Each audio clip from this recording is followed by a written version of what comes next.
안녕하세요. 자원성입니다. 양단, 양극이 빛에 녹아들면 그것이 바로 반야입니다. 오늘은 제6장 열반경의 2구입니다. 열반경 금강신품에는 서로 상반되는 두 가지 말이 나옵니다. 이 두 가지 말을 뜯어서 한번 읽어보면 우리가 좀 어렵지만 또 재미를 느낄 수 있습니다. 열반경 금강신품에서 이르기를 볼 수 없되 분명하고 밝게 볼 수 있어 아는 것도 없고 알지 못하는 것도 없다 하니 무슨 뜻입니까? 답을 이렇게 합니다. 볼 수 없다는 것은 자성의 본체가 모양이 없어서 얻을 수 없는 까닭에 볼 수 없다고 하느니라. 그러니까 지난 시간에 자성견에서 보았듯이 우리의 분별망상이 모두 떨어져 나가고 절대적인 공에 다다르게 되면 텅 빈 가운데에서 본체가, 자성의 본체가 비로소 드러난다 라고 했습니다. 그래서 자성은 모양을 찾아볼 수가 없습니다. 체가 없습니다. 그래서 얻을 수 없는 까닭에 우리가 볼 수도 없겠지요. 그러나 얻을 수 없는 것을 보는 것은 자성의 본체가 공적하고 다면하여 가고옴이 없으나 세상의 흐름을 여의지 않으니 세상의 흐름이 능히 흐르지도 아니하여 탄연히 자제함이 곧 분명하고 밝게 보는 것이니라. 이 얘기를 들으시는 여러분은 좀 어떻습니까? 난해하죠? 좀 어렵습니다. 자성의 본체는 아주 절대공이고 또 적적하고 또 다면하다라는 것은 아주 청정하고 또 고요하다는 것입니다. 지난 시간에 우리가 자성을 거울에 비유했어요. 거울에 티끌이 하나도 없어지면 왜곡되지 않고 일체 만물이 그대로 그 거울에 비추어진다 했습니다. 그래서 어떻게 보면 아주 가고 엄도 없고 고요하고 움직임이 없이 그렇게 자성이 보입니다. 그러나 세상의 흐름을 여의지 않으니 라고 했습니다. 여기서 세상의 흐름을 여의지 않는다라는 이야기는 자성의 본체에 세상의 흐름이 이렇게 얹혀져 있다 오히려 라는 의미입니다. 그러니까 세상의 흐름에서 살아 움직이고 있다는 것이죠. 여기서 세상의 흐름이라는 것은 무엇일까요? 우리가 이 땅에 태어나서 받게 되는 어떤 인연법과 그리고 인과법을 의미합니다. 그래서 세상의 흐름과 동떨어져서 있는 게 아니라 세상의 흐름에 이렇게 스며 있는 것이지요. 이 자성의 본체는요. 그렇지만 여기서 또 세상의 흐름이 능히 흐르지도 아니하여 탄연히 자제함이 곧 분명하고 밝게 보는 것이다 라고 했어요. 그러니까 그렇지만 세상의 흐름에 또 매몰되지도 않는 것입니다. 매몰되지 않아서 자유자재합니다. 세상의 흐름에 매몰되지 않으니 어떻게 될까요? 좀 더 분명하고 밝게 볼 수 있는 것이 되겠죠. 제가 해설했지만 또 역시 좀 와닿지 않으리라고 생각이 들어서 제가 예를 하나 드릴게요. 예시를요. 제가 어렸을 때 초등학교 때 베토벤 전기 영화를 본 적이 있어요. 베토벤은 아주 위대한 작곡가이자 또 음악가죠. 그런데 베토벤이 말년에 귀가 안 들리고 또 말을 못하는 장애를 갖게 됩니다. 음악가로서 굉장한 그런 고통이죠. 굉장한 부자유를 얻게 되었습니다. 그런데 어느 날 산책 중에 베토벤이 그런 고뇌를 안고 무심히 산책을 하고 있었어요.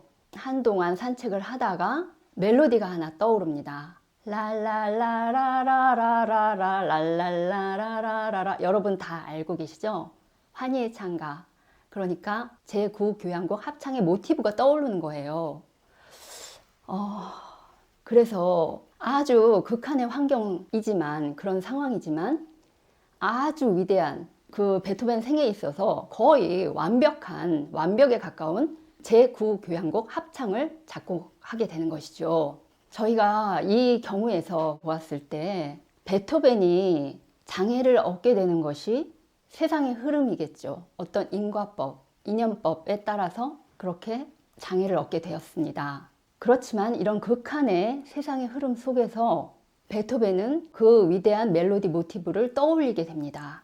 베토벤의 자성이 아주 무심코 그리고 적절하고 자연스럽게 산책 중에 등장해서 세상의 흐름과 함께 하게 되고, 이것이 바로 세상의 흐름을 여의지 않는 자성의 모습입니다. 그리고 최악의 상황을 극복해내는 것이 세상의 흐름에 매몰되지 않는 것입니다. 그래서 세상의 흐름에 매몰되지 않아서 더욱더 분명하고 밝게 작곡을 할 수 있었던 것이죠. 위대한 작품이 나오게 되는 것입니다. 제 이 예가 좀 이해에 도움이 되었다면 좋겠습니다. 그리고 다음 읽어보겠습니다. 아는 것이 없다는 것은 자성의 모양이 없어서 본래 분별이 없음을 이름하여 아는 것이 없다고 하느니라. 자성의 모양이 없다. 그러니까 자성의 체가 없다라는 것이죠. 그러니까 분별할 것이 없겠죠. 그건 당연히. 그리고 알지 못할 것이 없다는 것은 분별이 없는 본체 가운데 항사 묘용을 갖추어서 능히 일체를 분별하여 알지 못하는 일이 없으니 이를 이름하여 알지 못할 것이 없다고 하느니라. 이것은 지난 시간에 자성견의 시간에서 다 살펴봤던 거예요. 그리고 여지껏 도노 강의에서 많이 했던 얘기죠. 분별 망상이 모두 떨어져 나가면 일체가 그대로 왜곡 없이 자성에 모두 다 비추기 때문에 분별하지 못할 것이 당연히 없게 되겠죠. 예. 우리가 금강경을 수십 번, 수백 번 독송을 하면 어떻게 생각하고 있나요? 깨달을 수 있다, 혹은 복을 많이 받는다, 그리고 장애가 없어진다, 마가 없어진다, 이런 여러 가지 이유 때문에 금강경을 독송을 합니다. 그런데 우리는 중생이기에 몇 번이고 계속 독송을 하면 뭐가 생기나요? 아, 나는 금강경을 너무나 잘 아는 사람이야. 그래서 금강경을 읽지 않은 다른 사람하고의 어떤 차별심을 갖게 되고, 또 아는 것이 많아졌다고 생각이 들어서 어떤 자만심이 생기게 됩니다. 그러면 표면적으로는 문자로는 많이 알게 되지만, 하지만 아상에 뭔가가 자꾸만 덧붙여져서 오히려 자성과 반대 방향으로 가게 되는 것이죠. 그러니까 진짜 알면 모르게 됩니다. 그렇지만 우리가 금강경을 독송하면서도 나의 아상을 내세우지 않고 금강경 구절을 독송하면 이게 어떤 걸까요? 나의 아상을 내세우지 않고 금강경 독송을 한다는 게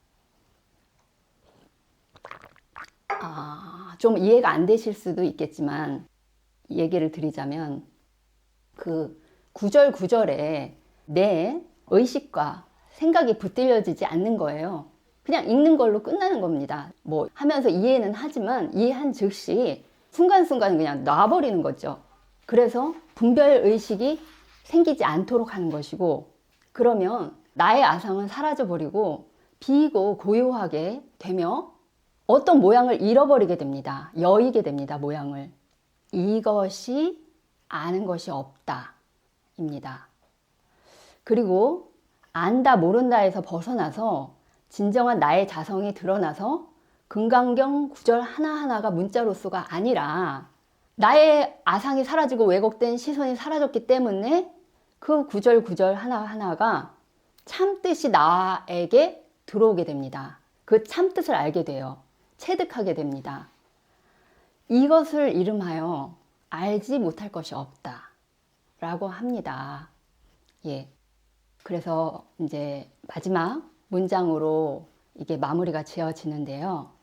반야의 개성에 이르기를, 반야는 아는 것이 없으나 알지 못하는 것이 없으며, 반야는 보지 못하는 것이 없다고 하였느니라 하면서, 반야란 양단의 것이 모두 하나로 되어버리는 것.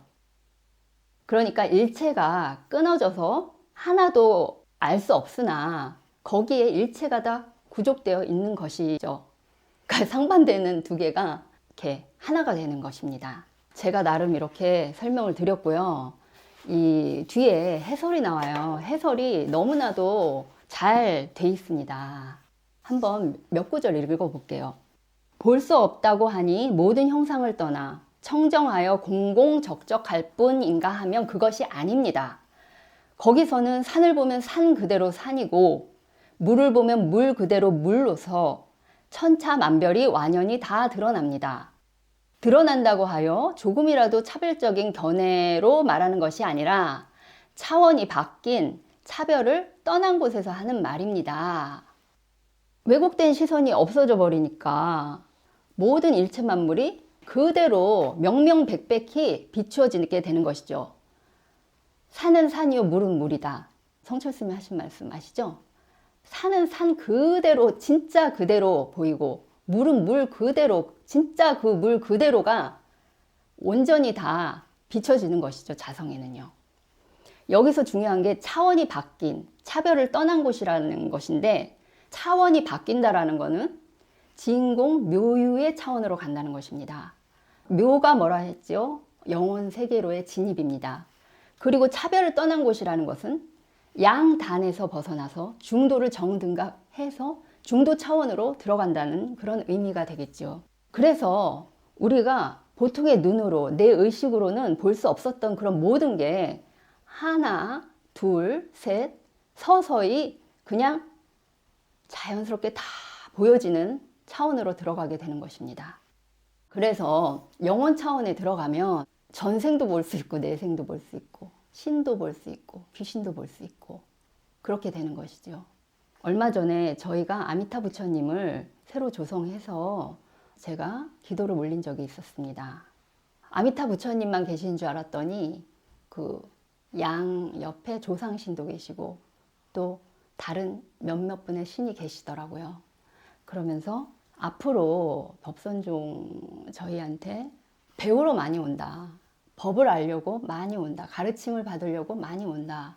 라고 하시더라고요. 그러면서 사람을 교육하는 일, 그러니까 이 법을 알리고 집중적으로 교육하는 일에 힘을 써라.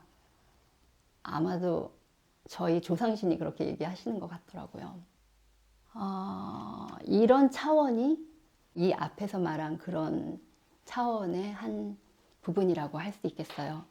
그리고 또 한번 읽어보겠습니다. 산과 산, 물과 물이 각각 뚜렷하다는 것은 깨끗한 거울 가운데 붉은 것이 있으면 붉은 것이 그대로 비치고 푸른 것이 있으면 푸른 것이 그대로 비치고 산을 비추면 산이 그대로 비추고 물을 비추면 물이 그대로 빛이어서 조금도 착오 없이 바로 비치는 것을 말합니다.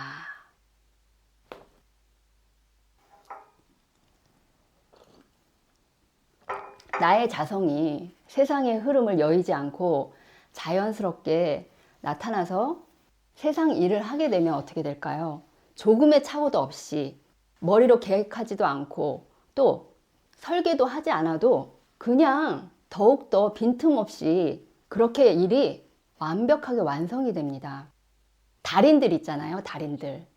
달인들은 뭐 몇십 년 동안 그 분야만 계속 파고 들면서 일을 해서 일을 하는 순간만큼은 뭐가 되냐면 고도의 집중력이 발휘가 되어서 일체망념이 다 사라지게 되는 것이죠. 그때 자성이 나오는 것이겠죠. 그래서 생각하지 않고 재지 않아도 그냥 저절로 일이 되어가는 것입니다. 그리고 성철스님이 정리를 또 잘 해놓으신 게 체에서 볼 때는 볼 수 없다고 하는 것이며 용에서 볼 때는 분명하고 밝게 볼 수 있다고 하는 것이니 전자는 정을 말하며 쌍차를 가리킨 것이고 후자는 해를 말하며 쌍조를 가리킨 것입니다. 아까 앞에서 얘기했죠? 자성의 체에서 볼 땐 볼 수 없다. 근데 이게 뭐냐면 정이다. 지지난 시간에 이제 선정에 대해서 얘기했듯이 일체망념 모두 떨어져서 정을 이루는 거 그거고 쌍차는 양변에 서로 다른 양변에서 벗어나서 중도에 들어가는 것. 종사님 이런 표현을 하시더라고요. 쌍차를 양변에 커튼을 쳐서 막아버려서 중도에 들어간다. 이런 표현을 또 재밌는 표현을 하시더라고요. 그리고 이 후자 이거 용 쓸 때에는 뭐가 되냐면 분명하고 밝게 볼 수 있다.